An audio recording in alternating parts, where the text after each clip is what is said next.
Patrick Marotteau, vous êtes propriétaire d'un cru classé célèbre à Saint-Julien, le château Brenner du Cru.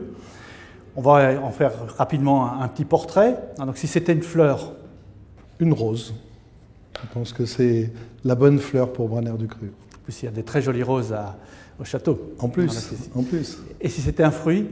Pourquoi pas le raisin? Parce que je trouve qu'il y a la peau et le jus, il y a deux choses, il y a une histoire. Donc pourquoi pas du raisin? Et un parfum? Un parfum élégant et discret. Bien, vous précisez un peu le vin. Alors, est-ce que vous pourriez nous définir en quelques mots qu'est-ce que c'est que le vin de Château Brenner du Cru? En tout cas, je peux vous exprimer en quelques mots ce qu'on cherche à faire à Brenner du Cru. On cherche à faire un vin qui est avant tout beaucoup de pureté dans le fruit. Ça, c'est quelque chose qui nous intéresse au premier degré. La deuxième chose qui nous intéresse, c'est un vin qui est de la fraîcheur. Moi, j'aime pas les vins lourds, j'aime pas les vins surextraits.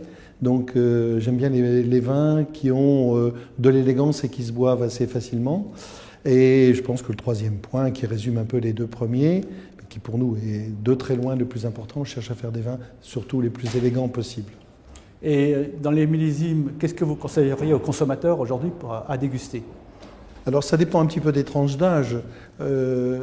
J'ai goûté ce midi par exemple un 2005, certes qui est encore très jeune, mais qui est le parfait reflet de ce qu'on vient de dire.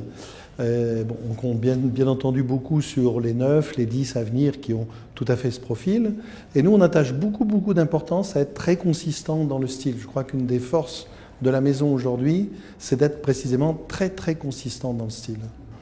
Bien, merci pour nous avoir fait saliver pour cette belle dégustation. Merci Patrick Marotteau. C'était plaisir.